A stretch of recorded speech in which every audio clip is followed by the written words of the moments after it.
Good morning and welcome to another episode of Talking to Artists. We're on number 28, so 28 episodes we've done so far, which is pretty cool. We're going to have Angela Lane join us shortly, but just a couple of things I wanted to talk to you about. First is of course with the upcoming holiday season, the encouragement to really try and get people to buy local. There are shows, digital shows like the One of a Kind, the Handmade Market, the Artist Network has a really great small show right now, including, though, the most coolest show ever, because I'm really excited about it, is our Pi Art Squared show. So we're really excited about that. You can see behind me a couple of the pieces. It's going to be released. Everything's going to be open with our virtual opening tomorrow, so Friday, December the 4th at 7 p.m. Eastern Standard Time. And so you'll be able to find the link in my bio, in the bio of Art Alchemy East, as well as all of the participating artists will also be sharing that link. So really hope that you can join us. So the kinds of stuff we have, they're all, just to let you know, they're all circles. This is one I did. So these round birch tondos were provided by Rustic Burl, who is our sponsor. They've been amazing, and the really cool thing is, of course, is that they were all produced all at the same time on the same platform while Toronto was in lockdown. So some of the pieces are very interesting in that some of them are traditionally what people do, and other times people have taken the opportunity to work on something a little bit different, a bit challenging kind of in these times. So very exciting. Okay, thank you so much to everyone who's joining us, and I just need to find Angela, and here she is, who's going to be joining us today. So this is going to be an interesting interview because Angela and I have known each other for so long. Hey! Hey! How are you? Dude, I forgot to put my headset in. I should probably do that. Hang on just 1 second, sorry. I forgot mine too, Kate. I'm going to run up for a second and get mine. Sorry.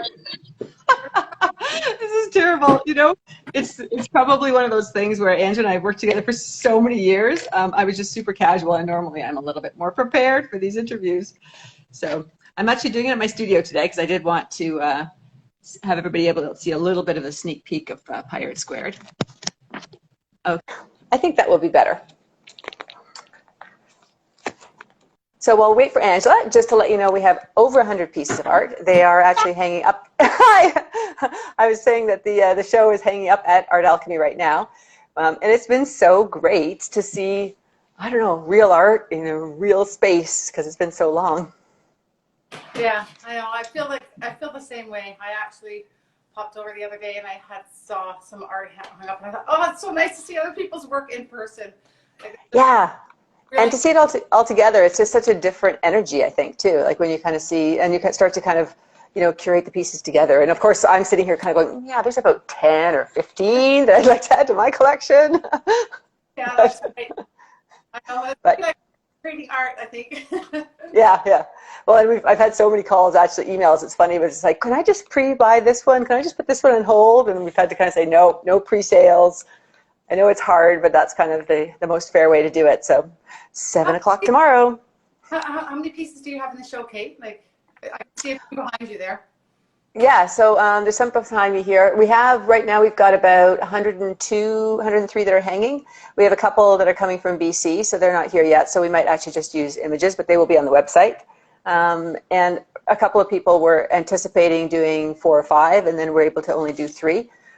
So that's... that happens. Yeah, but yeah, we definitely have over 100 pieces, and with some really amazing artists, and a lot of those artists sell for substantially more than $250, so it's some really great deals too. Yeah, so it's a good opportunity to be able to get a piece from somebody you might have had your eye on for a while, right? Yeah.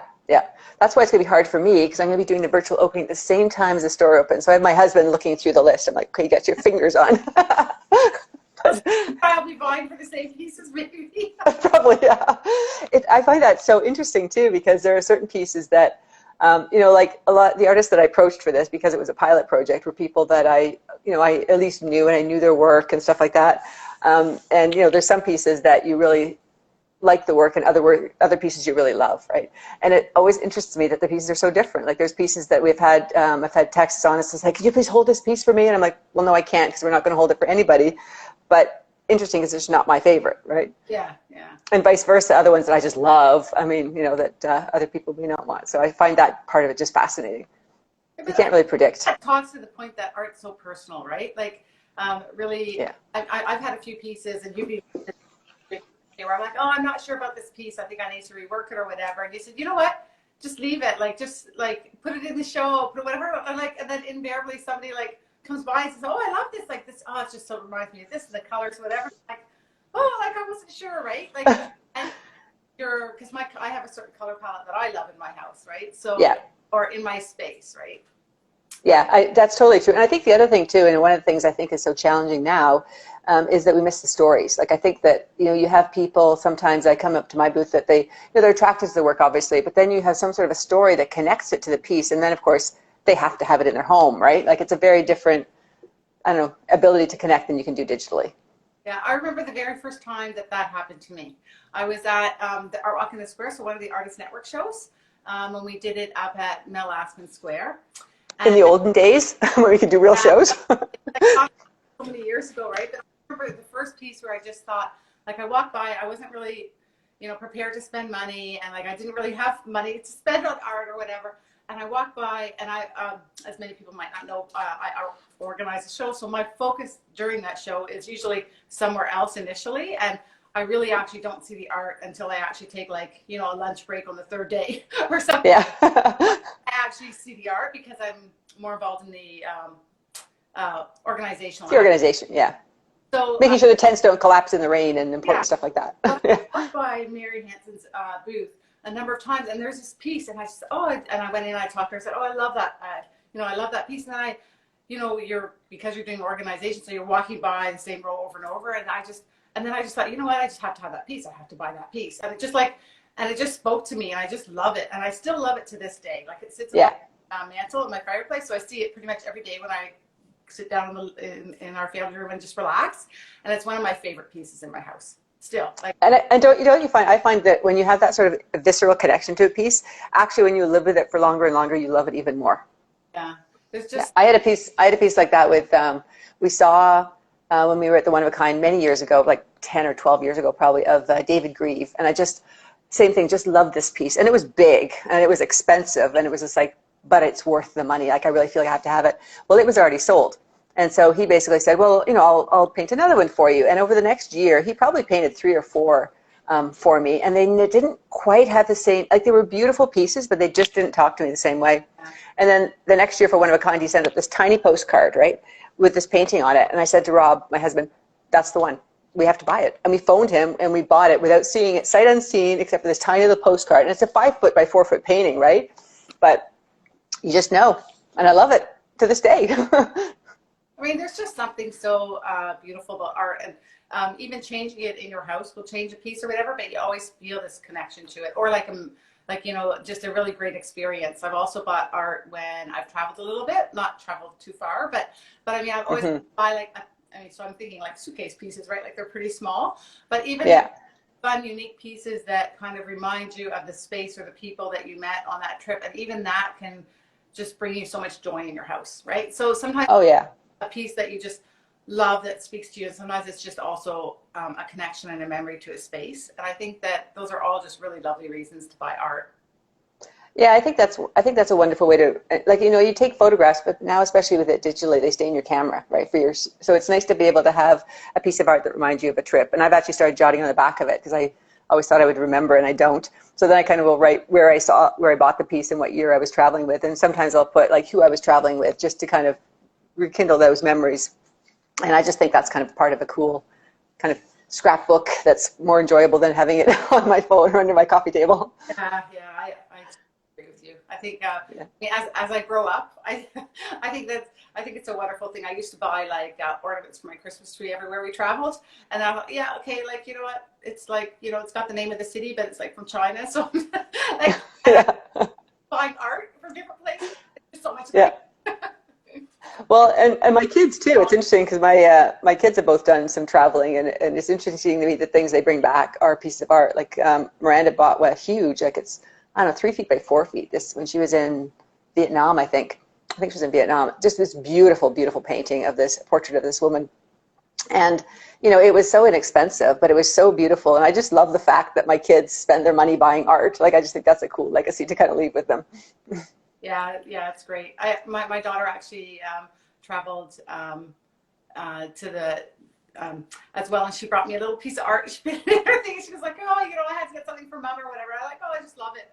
Like Yeah, it's nice that that's cool. able to do that. So it's kind of like, but yeah, Yeah, it's interesting. I just wanted to touch about something else we were talking about a little bit because you were talking about color, and it's interesting to me that it took me a while to identify for myself what it is, like what the consistent kind of connection was with all the pieces that I love. And I can really appreciate someone's work, and I can really like the style and the talent required, but it just doesn't talk to me. And for me, it's all about the color. Like I definitely have an internalized color palette that I'm always attracted to. yeah. So like the one behind you, I'm like, oh, I just love that juicy pinks and the yellows and all the happy colors. It's not actually one of my biggest pieces now. I started to work on like big panels. So yeah, those Yeah. are my colors too. I sort of say like happy, bright kind of, but earth tones. Like there's an earth tone quality to some of the colors. So my colors Yeah. are warm than sharp. Do you know what I mean? Yeah, like they could be the colors of like, poppies or tulips or things that you actually see in real life, right? They're not artificial. Yeah. So, yeah, so actually we just jumped right into this conversation, and maybe for people who don't know you, I should probably do a bit of an introduction to Angela Lane, my guest today on Talking to Artists, episode 28. So you can talk a bit about it, but Angela is an encaustic artist, as you can see from the work behind her. But she and I have known each other for, 10 years? Yeah. 12 years, something crazy like that in many different lives. So through extensive marketing. So we thought we'd talk a little bit about marketing today as well.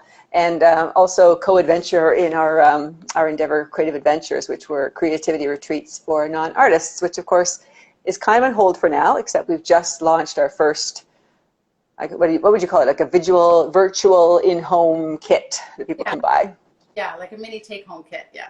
Yeah. So why don't you talk a little bit about your art and your history and give the audience a bit of a taste of who you are? All right, sure. So as Kate said, I'm an encaustic artist. So I just say that's where I am now. I've been playing with that medium for a couple of years now, and it actually grew out of our endeavor called Creative Adventures, right? Kate and I were... Oh, that's right. Yeah.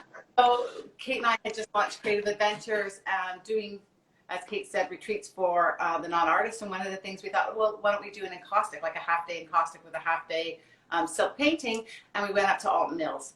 And Kate and I said, we should try it before everybody else gets to try it, because we love to try new things too. And I had never touched encaustic. I had never painted with it before. Yeah. And we went up to meet Kim, and Kim did a couple of hour workshop with us. And I think it was it was a very immediate reaction. And I just didn't actually want to quit painting, when our time was ended to finish painting or whatever. Yeah. Really, really loved the medium, how warm it is and how luminous it is, and it's tactile. And I think I was struggling a bit with my work because my background is more like marketing and graphic art, and that's what I've been doing for many, many years. And I've always dabbled in painting and sketching and ink drawing. So that's sort of where I was at. And I had started doing Friday afternoon paints at my house with friends. Kate came a couple times. And that was fun. We drank wine. I took a kind of refresher course on paints, and I was painting in acrylic. But I was kind of getting stuck. I didn't know what I really wanted to paint and where I wanted to take it. So I was doing sort of abstracty landscapes. And then I kind of fell in love with encaustic because it kind of just took me on a journey and let me kind of let loose and let the medium actually speak to me. And I got to play with something new, and it just kind of opened up this whole creative outlet for me. And I kind of haven't stopped. So. Well, and the nice thing about, I remember too, it was funny because I remember looking up, it's like, holy cow, the whole day is gone. Other people had already left because they were tired or whatever. And, yeah. But I think the fun of it too, and not only was the bright colors and like who doesn't love playing with a blowtorch, like let's be honest, that's super fun. Makes you feel really creative. But I think that was a bit of an unpredictability about it. Like you can't totally control it, right? Which makes it kind of fun to work with, but also an intellectual challenge to try and kind of get what you want, what your vision is, but being open to the fact that you're never going to get exactly what you want because it has a life of its own. Yeah, I still have that. I still have pieces that kind of just get blown out. Yeah, you were saying that yesterday. One that was supposed to be for Pie Art Squared, right? And all of a sudden, like, poof. Yeah, this one here, I was working on this piece, a water piece. And I'm just like, oh. It was so really, really nice. It was so beautiful. I thought, oh, I love it. And then I just hit the blowtorch too hard. And I thought, okay, it needs some more work. It's not going to Pie Art Squared. but that's so fun. That's fun. I'm okay with that. So Yeah. yeah, it's all And so, learning. And there's many encaustic artists that I've now sort of recognized. Like I just didn't actually know very much about the medium at all. So people ask me like, oh, do you have a master's class? I'm like, yeah, I'm still learning. But yeah, it's a lot of fun. but I think with a lot of this stuff, I mean, obviously a lot of it's technique. You have to know what you're doing, but a lot of it, I think, is the mental mindset of just going on the adventure. Yeah.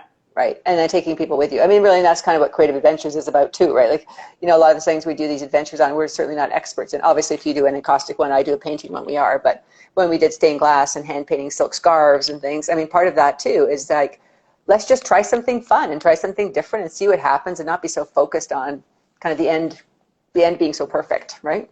I think there's a lot of artists like that I've seen a lot of artists kind of like dabbling and practicing and trying new mediums, especially during this time of COVID. Mm-hmm. It was interesting, even just using the fact that there's all these Tondo panels, these round panels now. I found that different and kind of like kind of from a compositional standpoint to kind of figure that out a little bit. And I think that a lot of artists are experimenting now because they have this, we're not doing these outdoor shows or these in-person shows.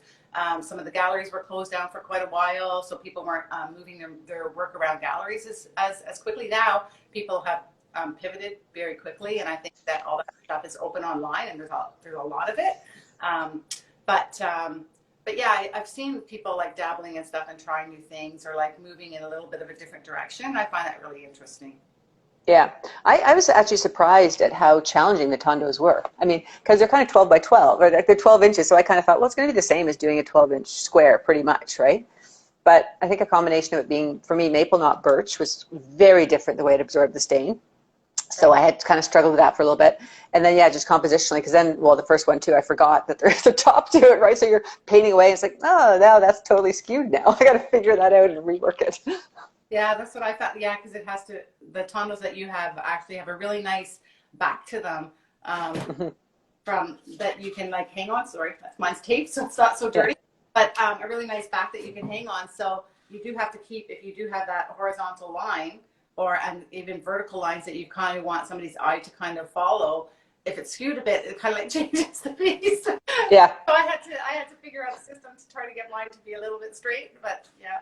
Yeah, we have a couple on the wall, actually, that are a bit like that. I don't know if there's any behind me, but yeah, that people started painting without realizing there was a top.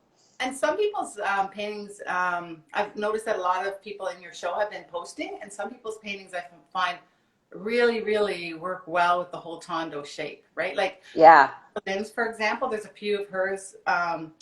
She does photography and like the walking in the path and almost like this feeling of when the trees are all coming up and around you. Like I think her pieces are very successful. So I mean, it's lovely to see some of these changes that sometimes the medium brings to you, or the time, or just like, a show like what you're doing, where you're kind of like challenged to do these pieces in a different way. Yeah, for sure. Yeah, well, we'll see tomorrow how successful it is, but I think it will be.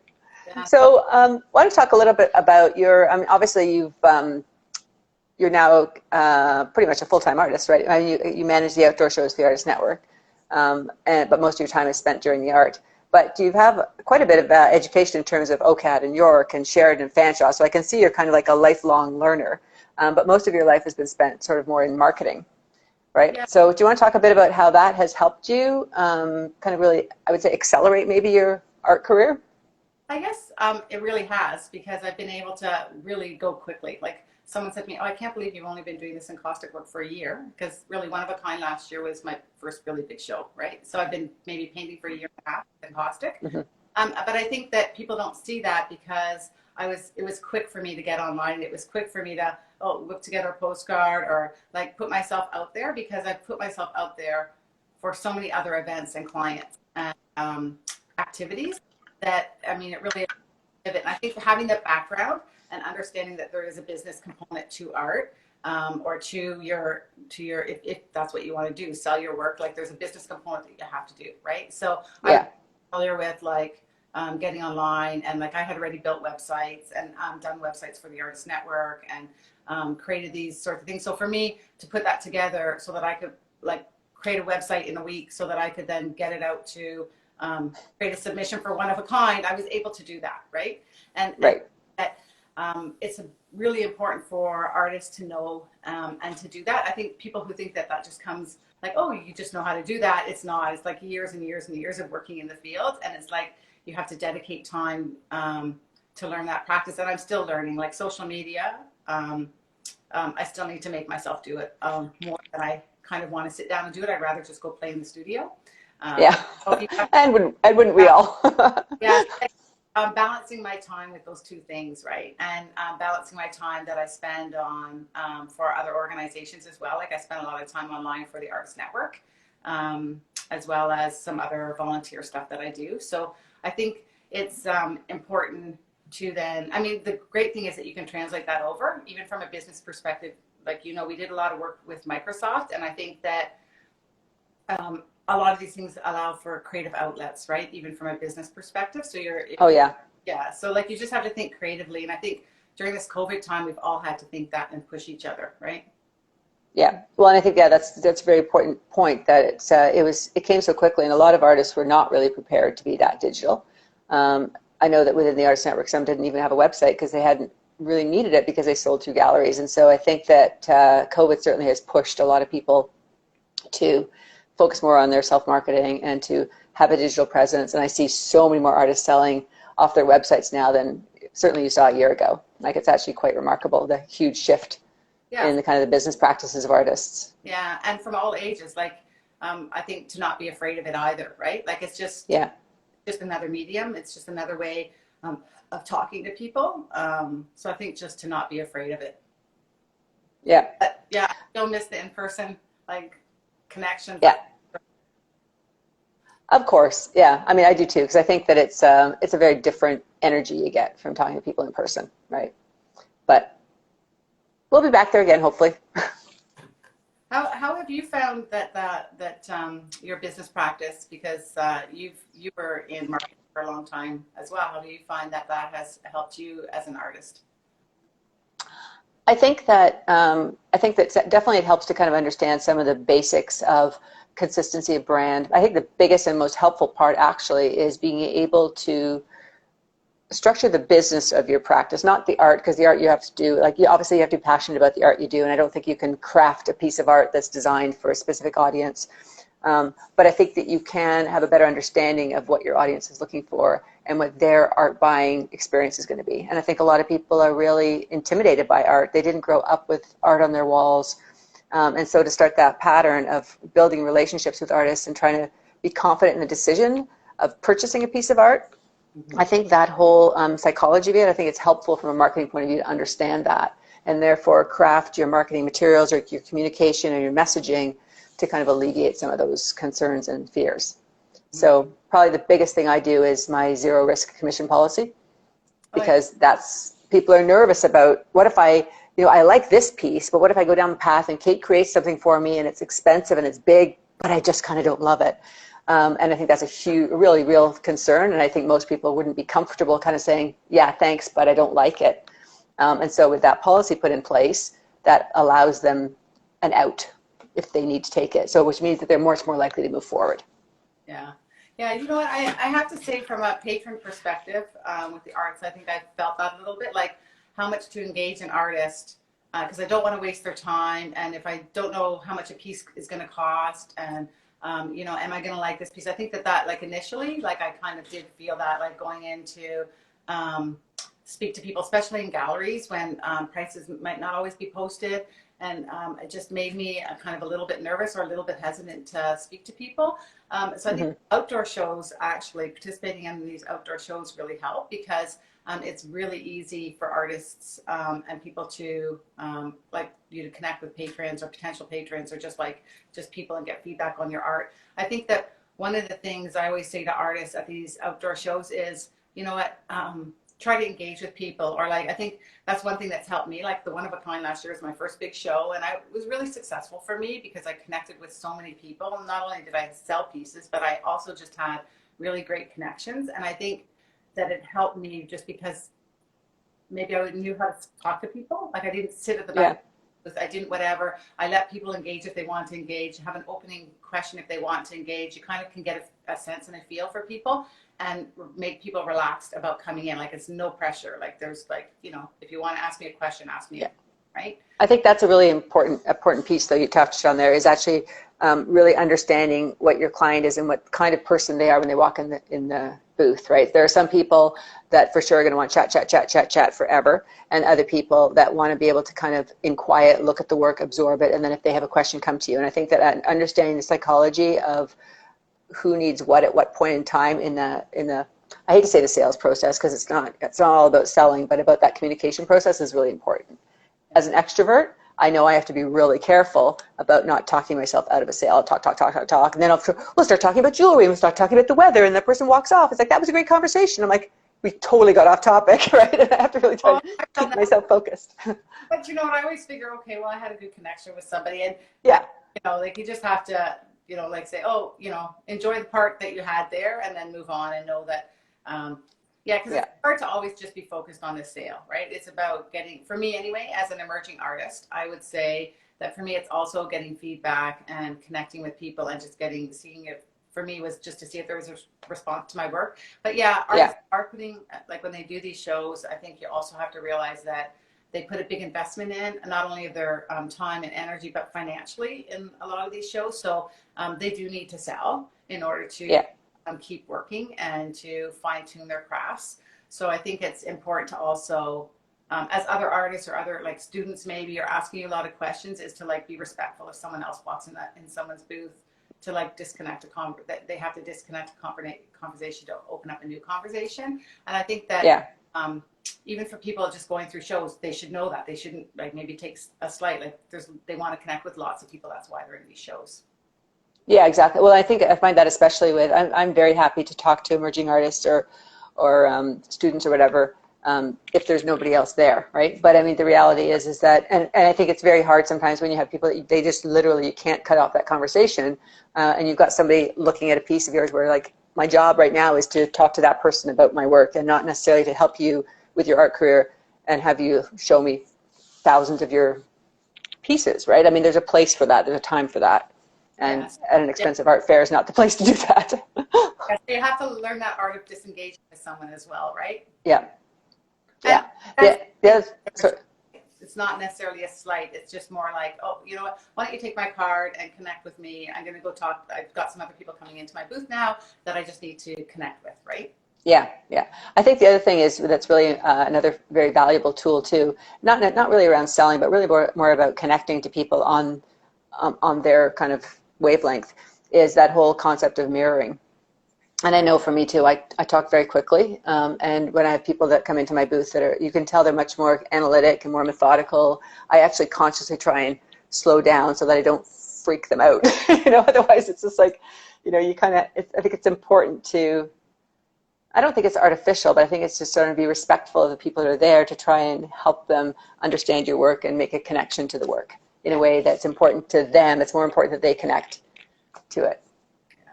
And so how that translates online, what are some of the things that you're doing online? Are you inviting people for porch visits? I just had someone reach out to me. I sent a newsletter out and someone asked, should I buy stuff online or should I come down to your studio? And I just said, well, come down and take a look at it as a porch visit with like safety measures in place, right? So I don't know. Yeah. Are you doing that a lot during this be able to still have that connection where you can give the potential client or past client an opportunity to just kind of look at the work and just be for sure. Yeah, I have quite a few right now, and I've actually set up, I mean, you're lucky because you've got a really great porch which is covered.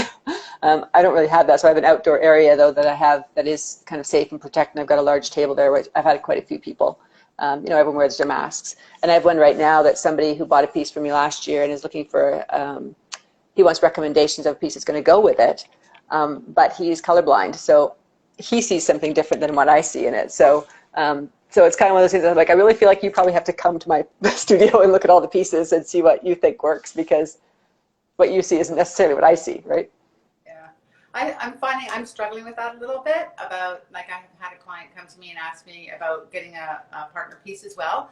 And I think I just haven't been spending enough time painting to be able to answer some of those questions for clients. So I know the things that I need to do from a marketing perspective, but also just as to like keep my relationship with that person going and just fulfilling requests, right? And I think that a structure that I think as an artist that I'm learning that I need to implement a little bit more from like my marketing background and my business background. You know, it's very clearly, and especially doing events, everything's time driven and deadline driven. And I'm a deadline person. I'm a deadline driven person. I, organize charts. So when we did the one of a kind last year, I had like, this is what I had to accomplish by the end of the week. I have these days or whatever. And I was very organized with like charting my progress. And when it's just like painting and there's no deadline, I'm finding that that's one step that I need to really improve on is being more disciplined in a business practice. I mean, I know what I should do, but. Yeah, well, that's exactly, to take your own advice sometimes isn't always so easy. It's easy to give the advice to someone else, like, oh, these are all the things you have to do. But yeah, I think the other thing too is for me, I find that there are just sometimes so many opportunities. There are so many things you could do, and there's so many things you could be part of, and there's so many contests and shows you can submit to. And I almost have this feeling of, unless I try everything, that I'm missing an opportunity. And I have to sometimes step back and realize, no, there's only so much I can really do, and there's only so much I can do at the level that I want to do it at. So hard for me, but sometimes I have to say no. I'm still learning.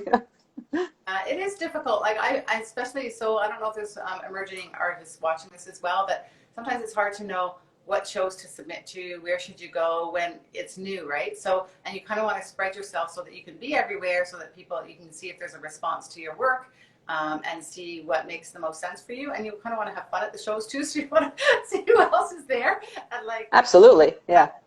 Right, like that's meeting new artists and meeting new people is always fun too. So that's a challenge, I think, as an emerging artist as well. Sometimes you just don't know enough about the shows.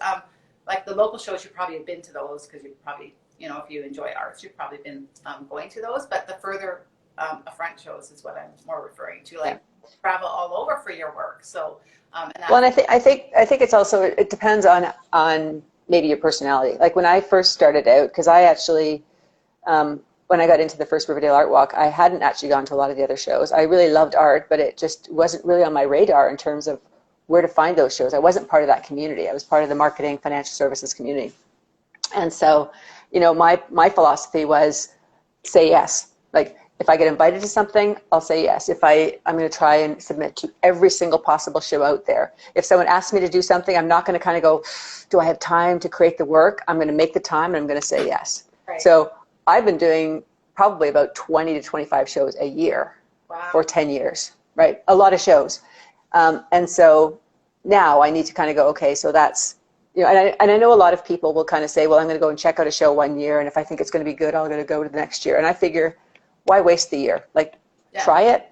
Worst comes to worst, a lot of these outdoor shows are not that expensive to do. You build your community. There's so many other benefits of being part of those shows, even if you sell nothing, that I think it's really worth the investment. Right. Yeah, I agree. Yeah, I mean, that's kind of. Yeah, just kind of like put yourself out there, take the risk, right? Yeah, and I mean, I think also, let's be frank here, it's different if I was starting off when I was 25 and I had 50 years of my art career in front of me. Well, I don't have that. So I feel like I have to sort of just even that much more accelerate while I can, and while I can kind of build that audience. And I have to tell you that with COVID, with everything being shut down, I now see the huge benefit of having been doing so many shows, because I've touched so many people and so many people know of me. So which means that they're more comfortable buying my work online because they've seen the work in real life. I'm still connecting with people of shows I did in San Diego 2 years ago. So I feel like all that ridiculous hard work is now starting to really pay off. Yeah. Oh, that's excellent. Yeah. So because you have a pretty broad following. So I'd say I'm fairly new, because I'd say the outdoor show, the one of a kind show was probably my first big show. I was in a few small things before that, where I really connected with people. And so I'm still people really, for my challenge this year really was people who didn't really know me as an artist. They probably know me more as an event manager and organizing art shows, and they might know of me in connection with some artists that I've supported, but they might not. Right. And as a showing artist myself, even people say, oh, you're an artist as well. Yeah, right. So I think so that's a challenge for me. I think there is some truth to that. I think that's an encouragement for emerging artists, and just artists as well to do many shows, because I always say, like, says, oh, you know, because I organize the Artist Network shows, the Riverdale Art Walk or Art Walk in the Square, these, you know, shows, were they successful? Like, and everybody boils it down, or a lot of people boil it down to sales. But the reality is sometimes people have to see you at a number of shows, and then like, and I get that all the time. Like, I get phone calls from people like, I saw this artist, she does kind of like this kind of work, you know, and it was like 2 years ago or 3 years ago. I had one call for somebody from an artist from like 5 years ago, and I was able to give that person their name. So they don't always buy from you then. They might not need to see you around and see your work posted, or like now posted, but see your work in different shows. So I think to just not get discouraged either, right? Like, I think well, I think the other part of that too is you can't be passive as an artist. Like, showing up and putting the stuff in your tent is great, and that's only part of it. Like, you can't just then sit there and wait for people to come to you.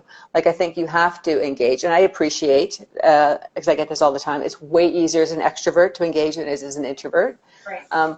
But you still have to make some sort of a personal connection. If you're sitting in your tent and not talking to anybody, then people feel they're interrupting.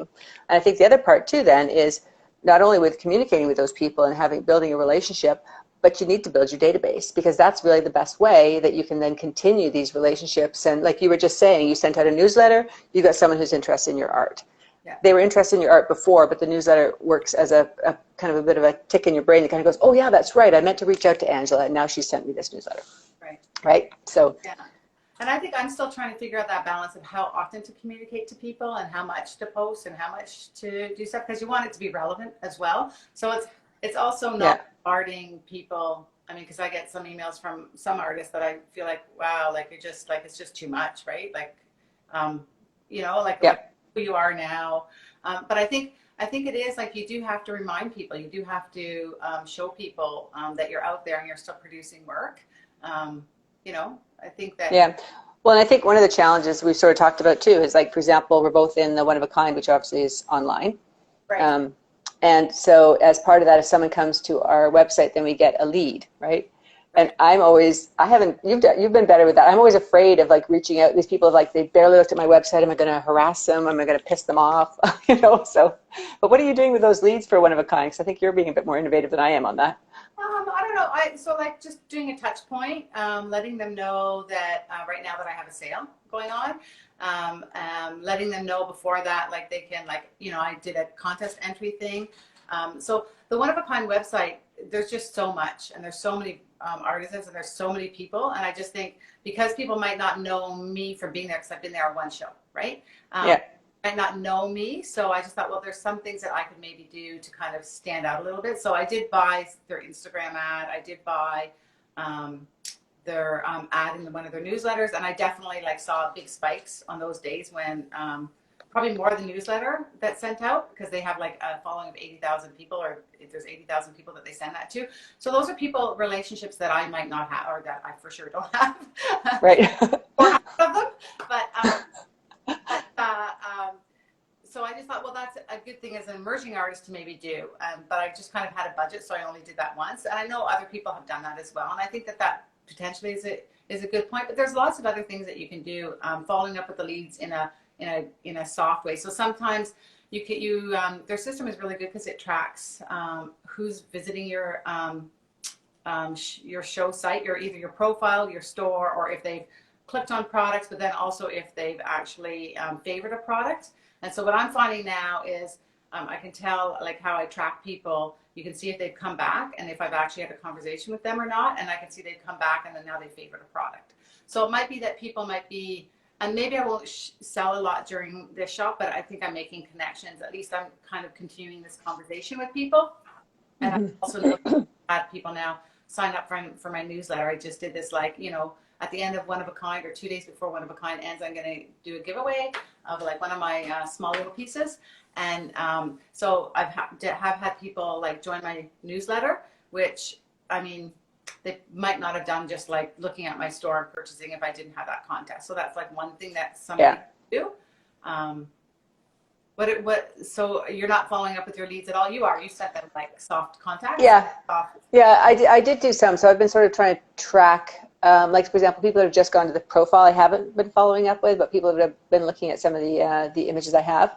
And at first I thought, I'm not getting any response back from those people, which is, so they're not going to my newsletter, they're not doing any of that kind of stuff. But in actual fact, now I'm starting to see those people come back through my Kate Taylor Studio website. Yeah. So I think they're kind of, because a lot of my bigger pieces are not available anymore on the One of a Kind store. So I think they're now sort of thinking about things and then coming back to to my site, and they're buying off my website.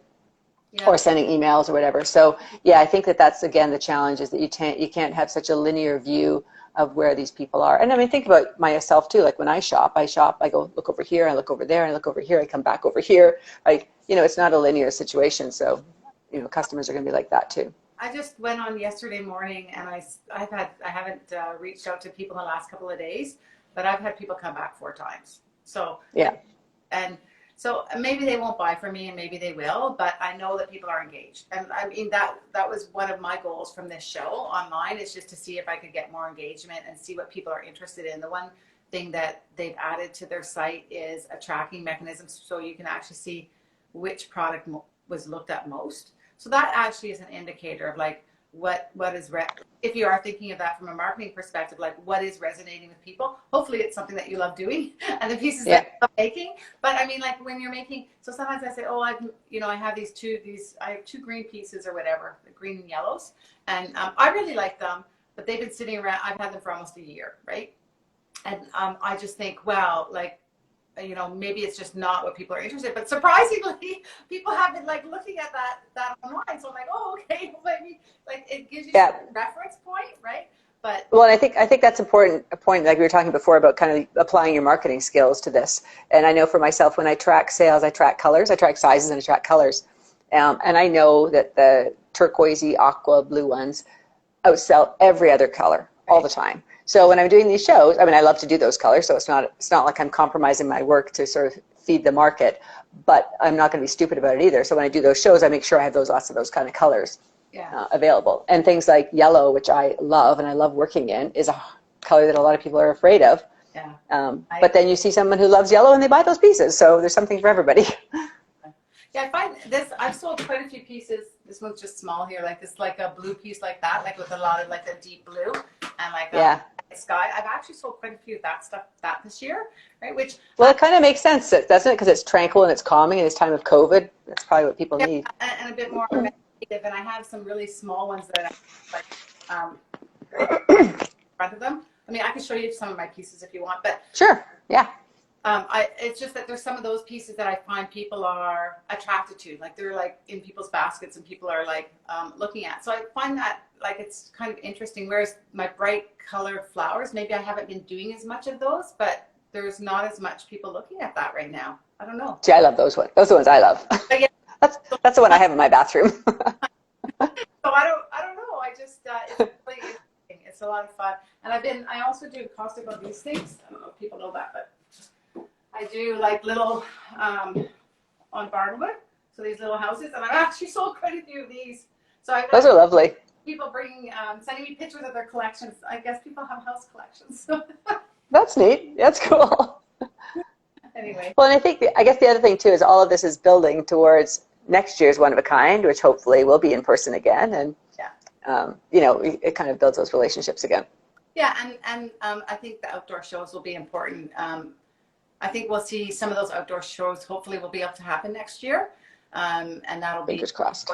Yeah, fingers crossed, yeah. Well, I mean, with social distancing parameters in place, you think that we should be able to do something in the GTA area anyway. Yeah. If it's not downtown Toronto, maybe it's just in some of these other towns or whatever where the numbers are low or whatever, and you can just do a small show. Like I know we did a small show last year, which was great. The North Toronto group of artists, they're so nice to invite me in, let me be part of that show, and I was really happy to be there and be able to do an in-person component to it, and it was just lovely. Like it was so nice to connect to people, and that was a small show of how many artists, Kate? I think there was like 22, I think, yeah. 2 locations, and the response, it was a beautiful weekend. It was just so nice to get out, and we did that. I felt very, very safe, very good protocols, and we did art walk in the square. It was online, but we did an in-person component where people could like pop up in their driveways or their business spaces or whatever outdoors. And again, it was a really successful component to the actual show that I really enjoyed. And so I think that, even if we don't have big shows, I think we'll have more of those next year. Yeah, I think so too. Yeah. Yeah, well, we'll have to. We'll have to see. We can't predict anything, so we'll have to be very flexible. We're learning to pivot with everybody else, so I think it's great. Yeah. And I think the although thing too, like I think that, as much as one of a kind, that might have been challenging for them to set up this system, this online system, and they kept improving. And I think artists had a hard time initially syncing their shops and everything like that. I think that all these organizations that are doing these shows are working hard, like the Artist Network as well, working hard at pivoting. So all those people behind the scenes that are putting in that energy and effort for all artists, I think is wonderful. Like, it's great. Yeah. Well, I think especially with one of a kind, I found that at first it was daunting. Like, you have 700 vendors, and it's different when you are there and you can kind of walk through. And then when they added the walk the aisles, I thought that's brilliant, because that's how I would walk the show. That's how everybody does the show. And now I can kind of say, okay, I've got a couple of hours. I think I'm going to do rows M and N. I'm going to look at those aisles. And somehow it just seems to have broken it down into an area that just seems much more welcoming, much more compatible to actually looking at every vendor. Yeah, so I think there's a lot of lessons learned you can see from all these different shows, like tracking, keeping notes, and seeing what these shows are doing, so that you can see, well, how can you do that or implement some of these things from a marketing perspective while we're still closed with COVID, with your own art practice, right? Mm-hmm. Yeah, for sure. Okay, believe it or not, we're actually almost out of time. Oh, wow. All right. I know. Oh, wow. Nice one. Sorry? Do you want to show us a few of your pieces while you're here? We have a few minutes. I beg your pardon? Do you want to show us a few of your pieces while we have a few minutes? Some close-ups? Well, I was going to say I'll show you the pieces I have in your show, but I'll show you the pieces I have in the Artist Network. Has a holiday show as well. I'll just give you a quick glance at some of those pieces. I'm just going to turn my Sure. Yeah, that'd be great. There we are. Okay. So my studio. Bit messy. So that's just a work in progress, but this piece here is in. Love that pink. Yeah. So, and I sold the piece. So your sister Helen has a show out in Comox, right? Yeah. And I sold similar to this piece there. Yeah. So I was happy about that. And then I have this water piece, which is just sort of quiet. I still was debating about adding color into this piece, but so it's lovely and tranquil, though, isn't it? Yeah, so different. That's what I say. My pieces are like either big bursts of color or they're like really quiet. I've got a lot of these little ones here are on the one of a kind show. Just give you a really quick glance. I'll show you my paint because it's here. There you go. That's one of my palettes. That's cool. So just do a little walk through my studio here. So I think this is a piece I have at the Artist Network in the Artist Network show, the big holiday show. And I love the combination of the encaustic and the pen and ink. Yeah, so I do. Yeah, that is something that I do. So this was my COVID piece actually, because it's like a stand of two. They're all little bubbles, but they're still connected as a family. That was my COVID piece. Oh, that's so cool. This is a fairly new piece, but I don't have that. I don't think that's in that show. I think it's just on my website. And same as these. This is the first time I've done like partner pieces. Can't really see them. But they kind of go together. Like they go together. I painted those two together. I don't know where my other piece isn't in this room. I don't know where it is. I did a Tondo for the Artist Network show. Anyway, gives you a little sneak peek. And this is what's on my table now. Now I have to try to finish these pieces today. These were going to be in your show. Oh, lovely. Didn't quite get them done. Well, just give me the picture by tomorrow and we'll put it up on the website. We'll see if I get if you can. Oh, I'm just going to turn around again there. All right. So you got a little. Oh, I think we kind of lost you a little bit. Was you there for a minute? There you are. Yeah, I don't know if it was you or me. Oh, sorry. No, I think it was me. I put it back in my stand. I have it on that great stand that you recommended to me. So, oh, good. Excuse me. So what's your, this is a question I always ask at the end of every interview. So what's your big hairy ass goal for the future? I think for the future, my hairy ass goal would be to do some of these US shows with big pieces. So to not only get gallery representation, I need to work bigger. So this piece here behind me is an attempt to do that, right? And then I've actually, well, they're not in my studio, but I've got bigger panels than that. So I actually went and I ordered. So I'm on my way. I've ordered big panels that I got them delivered from. So I'm going to start working bigger. So that's my goal, is to like just work bigger and try to do more impactful pieces. I find that's what people are looking for. Those are the questions that I'm getting from people. So I've now got it in hand, and that's what I'm going to be doing this winter. I'm just going to be working on really big pieces. So to be in, so I guess my big hairy ass goal would be to like be represented in some of these big shows. Like I go to New York, go to like some of the shows that you're actually in, Kate. That would be like a lot of fun. Well, and it would be so much fun too, because it's a really fun way to build and increase your international art community too, right? Like, so to be able to go there and you see all your friends and you do the shows and eat well and do some sightseeing. It's a pretty great life. My dog's coming in here. She's whining. Oh, sorry, I'm a little distracted. Yeah, no, that's good. We're actually almost at the end. So why don't you just tell everybody your social handles, the shows you're in, do a little bit of a marketing plug.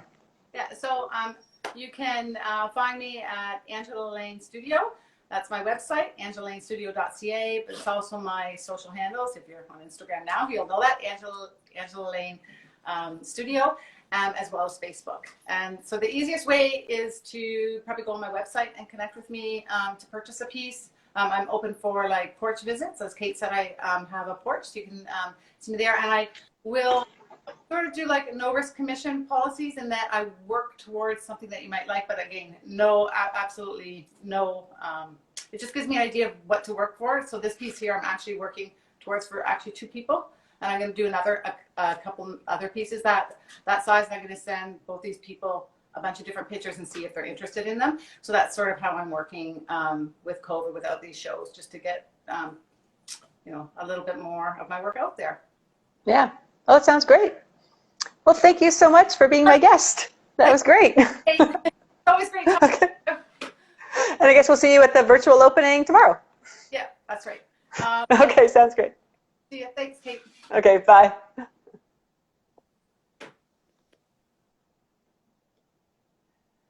Okay, well, that was great to talk to Angela a little bit and to get some comments on what she's doing, and just some kind of marketing tips that both of us actually usually do a marketing orientation for the Riverdale Art Walk and Art Walk in the Square. And so some of those were tips that we've kind of shared too. Hopefully they're useful. Hope to see you at our Pie Art Squared show. Super excited about it. And have a wonderful day and enjoy this beautiful sunny Thursday. And we'll talk to you next week, where we have Petrov Gallery. And then Marissa Sweet is going to join us. And then I'm off for a bit until January 7th, where I'm going to do a Ask Me Anything You Want session. So anyway, look forward to that too.